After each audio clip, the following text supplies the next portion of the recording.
Et ils sont foudroyés, tous les 50 et les autres. அந்த 50 பேர்களும் அங்கு கூடி இருந்த அவர் ராஜா அனுப்பிய அந்த தூதாக அனுப்பிய அந்த 50 பேர்களும் அங்கு வானத்தின் அக்னியினாலே அவர்கள் முற்றிலுமாக அழிக்கப்பட்டார்கள். Vous représentez la situation, frères et sœurs? அந்த ஒரு சூழ்நிலையை சற்று சிந்தித்து பாருங்கள் அருமையான சகோதர Il சகோதரிகளே. fallait qu'Élie soit vraiment très près de Dieu pour se permettre ça. எந்த அளவுக்கு ஆண்டவரோடு நெருங்கிய ஒரு மனிதனாக இருந்திருக்க வேண்டும், அப்பேற்பட்டதான ஒரு பெரிய உண்மையான காரியம் நிகழ. Et on vient de lire justement, eh bien ils furent foudroyés à l'instant. அக்னியினாலே பட்சிக்கப்பட்டார்கள். 2 முறை நடந்தது என்பதை நாம் படிக்கிறோம். Pas de compromis. எந்த விதமான ஒரு உடன்படிக்கையும் Ou on est avec Dieu ou on est contre Dieu. ஒன்று நாம் ஆண்டவரோடு நாம் இசைந்திருக்க முடியும், இல்லாவிட்டால் ஆண்டவருக்கு விரோதமாகத்தான் நாம் இருக்க முடியும். C'est très important, frères et sœurs, parce que nous, aujourd'hui, tous ceux que nous prétendons être des enfants de Dieu. நாம் எல்லோரும் ஆண்டவருடைய பிள்ளைகள் என்று குறிப்பிடுவர்களாக தான் இருக்கிறோம். Nous prétendons être des hommes et des femmes et des enfants de Dieu. நாம் ஆண்டவருடைய அதாவது மனுஷர்களாகவும் குமாரத்திகளாகவும் ஆண்டவருடைய பிள்ளைகளாகவும் நாம் இருக்கிறோம். Alors évidemment, c'était spectaculaire. On ne va pas demander que, quoique les disciples l'ont fait, que la foudre tombe sur quelqu'un qui vient de vous griller la priorité au stop. அப்பொழுது நாம் சுயமாக யாராவது நம்ம இடத்துல ஏதாவது தீங்கு செய்தால் அவர்கள் மேலே வானத்தை அக்கினி வந்து விழுந்து அவர்கள் அழிக்க வேண்டும் என்று கூறக்கூடியதாக இருக்கு. Quelqu'un qui vient transgresser le code de la route, sinon les pompiers ne pourraient plus suffire. நாம் அந்த அளவுக்கு நாம் சிந்தித்தோம் என்றால் நாம் நினைத்ததை நாம் சொல்லலாம். யாராவது ஒருவர் தப்பாக வந்துவிட்டால் கூட அவர்கள் மேல் தலையிலே இடி விழ வேண்டும் என்று கூறலாம். Non, parce que il avait l'esprit de Dieu. அப்படியாக அல்ல, ஆண்டவருடைய பரிசுத்த ஆவியினாலே நடத்தப்பட்டவராகவே எலியா இருந்தார். Parisota. அவருடைய சுயத்தில் செயல்படவில்லை. Ça, c'est l'unique cadeau que Jésus nous a fait avant de remonter au ciel. இதுதான் இயேசு கிறிஸ்து நாம் ஒருவருக்கும் மிகவும் ஒரு பெரிய பரிசாக அவனுக்கு ஆண்டவர் எடுத்துக்கொள்வார். அதாவது வானத்துக்கு போகும்போது நாம் Par délégation à ses apôtres, il leur a pas laissé d'argent, pas laissé un héritage apparemment. அதாவது அவர் மீண்டும் அவர் பரலோகத்துக்கு போகும்போது அவர்களுக்கு எந்த விதமான சொத்துக்களையோ காசுகளையோ அவர்களுக்கு ஆவியை தான் கொடுத்து விட்டு போனார். Chapitre 1er et verset 1 verset 8. Chapitre 1er, Actes des Apôtres 1:8. Alors je le lis en français. Mais vous recevrez une puissance, le Saint-Esprit survenant sur vous, et vous serez mes témoins. Les témoins, c'est fait pour témoigner, pour parler. À Jérusalem, dans toute la Judée, dans la Samarie et jusqu'aux extrémités de la terre.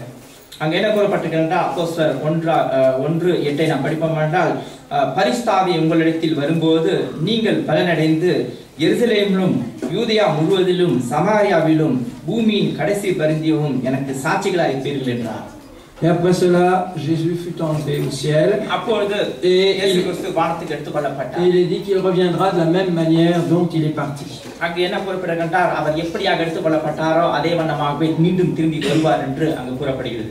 Frères et sœurs, nous voyons que ce message, la nature du message d'Élie, quelle est-elle pour nous aujourd'hui? எலியாவின் மிகவும் முக்கியமான செய்தி இந்த காலத்தில் இருக்கக்கூடிய நமக்கு அது என்னத்தை குறிக்கிறது? Chaque fois qu'Élie prenait la parole au nom de l'Éternel, c'était pas dans le cadre de joyeuses fêtes. C'était généralement pour exterminer des gens.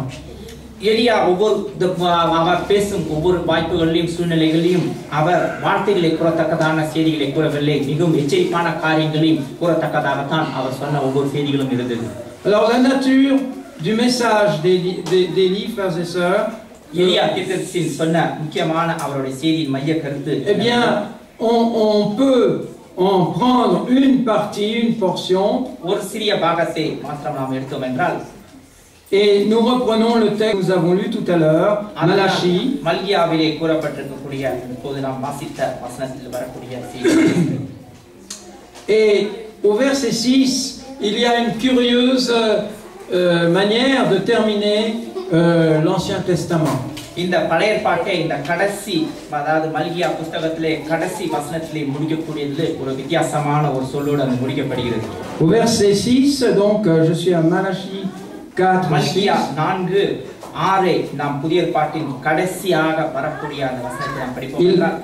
Donc Dieu ramènera le cœur des pères à leurs enfants et le cœur des enfants à leurs pères. அங்கே என்ன கூறப்படுகிறது என்றால் அவன் பிதாக்களுடைய இருதயத்தையும் பிள்ளைகள் எடுத்திருக்கும், பிள்ளைகளுடைய இருதயத்தை அவர்கள் பிதாக்கள் எடுத்திருக்கும் திருப்புவான். Voilà la nature réelle. On peut l'interpréter de plusieurs manières. இதை நாம் பல விதத்திலே நாம் இதற்கு நாம் வியாக்கியானங்கள் கொடுக்கலாம். D'abord tout à fait d'une manière très simple, மிகவும் எளிய முறையிலே சுருக்கமாக இதற்கு ஒரு வியாக்கியானம் கொடுக்கலாம். pratiquement littérale. அதை நாம் சுருக்கமாக நாம் அதாவது அந்த மொழியோடு அர்த்தத்தோடு கூறுவோம். Ici, il y a une exhortation à la famille qui craint Dieu, la famille. இங்கு parents et enfants. கூறப்படுகிறது. அதாவது குடும்பம், அதாவது பெற்றோர், தாய் தகப்பன்மார், பிள்ளைகளை குறித்து கூறப்படுகிறது. Les parents vers les enfants.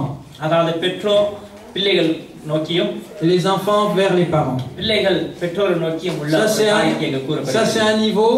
Et vous voyez que ce qui se passe autour de nous actuellement. இப்பொழுது இருக்கக்கூடிய சூழ்நிலையை நாம் சுற்றி நடக்கக்கூடிய காரியங்களை நீங்கள் பார்ப்பீர்கள் என்றால், le diable comment attaque-t-il? பிசாசானவன் எப்படி நம்மளை தாக்குகிறான் என்றால், toutes les puissances de la terre. இந்த முற்றிலுமாக இந்த உலகத்தில் இருக்கக்கூடிய சகல வல்லமைகள் அவன் எப்படி அடிக்கிறான் என்றால், en faisant exploser les familles. அவன் குடும்பத்தை தான் முதலில் தாக்குகிறான். En prônant aujourd'hui, je parle de la France. Mais vous aurez d'autres exemples. Il n'y a pas que dans les pays occidentaux, il y a d'autres manières de faire dans d'autres pays. Regardez aujourd'hui le nombre de familles recomposées, les divorces. இந்த கடைசி காலத்திலே எந்த அளவுக்கு குடும்பங்களை பிரச்சனைகளை பிசாசு உண்டு பண்ணிக்கிறார்கள், எந்த அளவுக்கு விவாகரத்துகளும் குடும்பங்கள் உடைந்த சூழ்நிலையும் காணப்படுகிறது. Les pratiques qui sont une anomalie ou une aberration anthropologique, c'est-à-dire les hommes se marient avec des hommes et les femmes avec des femmes. எந்த அளவுக்கு சீர்கட்டு போய்விட்டதால் இன்னைக்கு குடும்பம் என்ற அடிப்படையை உடைந்து ஆண் ஆணோடு இன்னைக்கு திருமணம் பண்ணிக்கொள்கிறான், பெண் பெண்ணோடு திருமணம் பண்ணக்கூடிய சூழ்நிலைகள். Nous en Occident on l'a officialisé.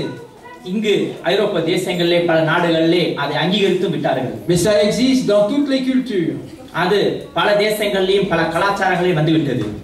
On a mis de côté la valeur morale, je ne dis même pas religieuse, morale du mariage, de l'union d'un homme et d'une femme. ஒரு ஆணும் பெண்ணுமாக சேர்ந்து திருமணம் பண்ணக்கூடிய அதனுடைய மதிப்பை இன்றைக்கு முற்றிலுமாக உடைத்து விட்டார். Le premier mariage qui a été fait dans la Bible, c'est Dieu même qui l'a fait. முதல் திருமணமே ஆண்டவர் தான் முதல் தான் நாம் செய்தார். Et qui était le premier couple? Je te demande pas à toi parce que naturellement, mais il y a pas des enfants qui savent. முதல் தம்பதிகள் யார் என்று உங்களுக்கு தெரியுமா? Alors, qui était? Adam et Ève. Adam et Ève. C'est une jeune enfant qui vient de répondre. Alors, c'est très bien. Alors, vous voyez comment, dans toutes les chutes des grands empires universels, de toutes les civilisations, c'est toujours en cassant la cellule familiale que les civilisations sont allées. எந்த பெரிய ராஜாக்கள் மற்றும் தேசத்திலும் சரி தான் முதலே இப்படியான ஒரு அதாவது தாக்குதலை பிசாசு உண்டு பண்ணி அதன் மூலமாக எல்லாமே விழுந்து விடுகிறது. Voilà pourquoi nous avons cet avertissement de Malachie ici. இதனால் தான் இந்த மல்கியாவிலே நமக்கு ஒரு எச்சரிக்கை கொடுக்கப்படுகிறது. Et vous savez, aujourd'hui on dit il y a tant de divorces, ou alors les jeunes qui sont en âge de se marier, je parle de notre pays. Vous, pour le moment, vous êtes encore sauvés par la culture indienne, et c'est bien.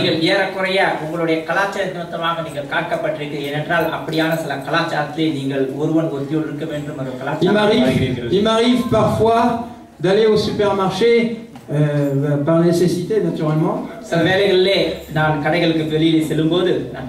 Alors, très souvent, je vois des jeunes femmes, des jeunes...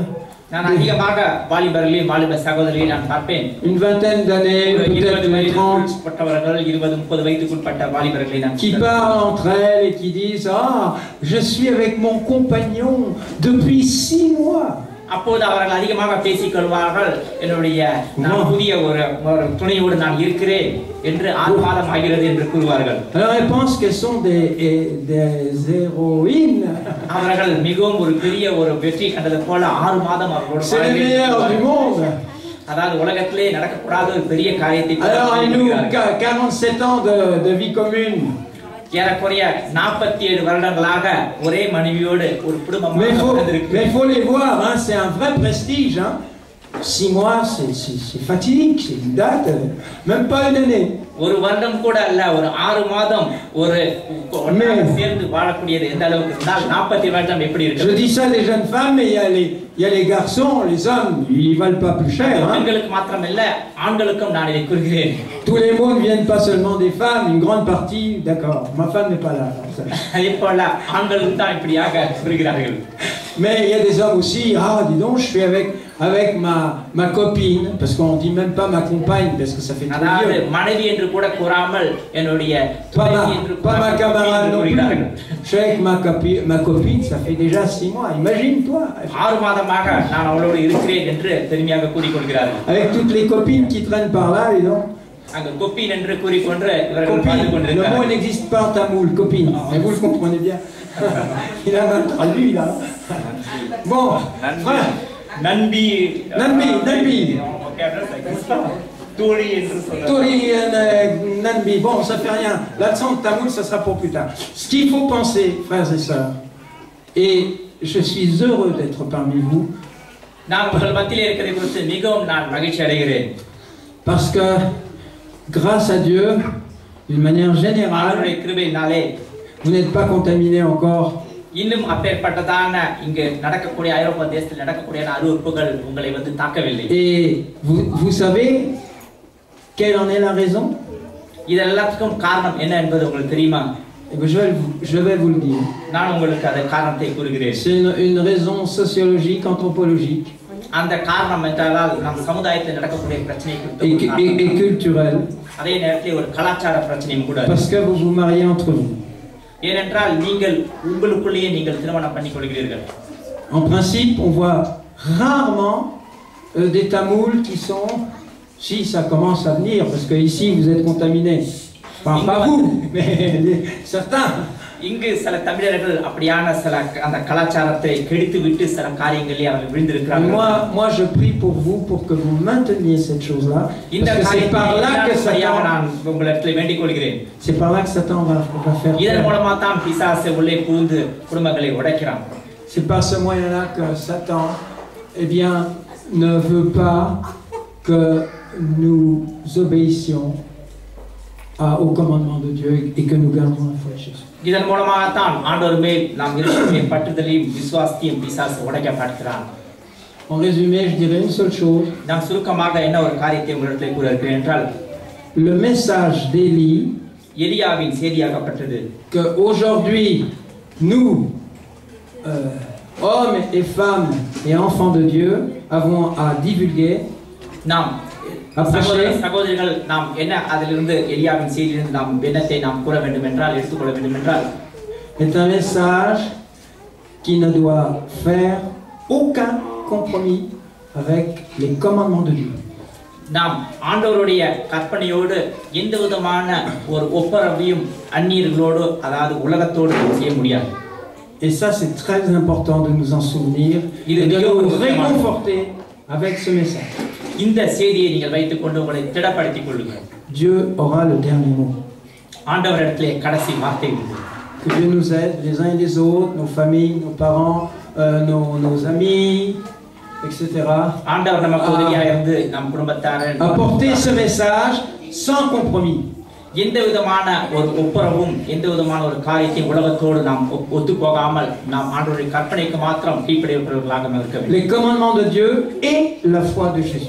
இயேசு கிறிஸ்துவின் மேல் உள்ள விசுவாசத்தையும் ஆண்டவருடைய கற்பனையும் நாம் உடையவர்களாகவே மாத்திரம் இருக்க வேண்டும். Amen.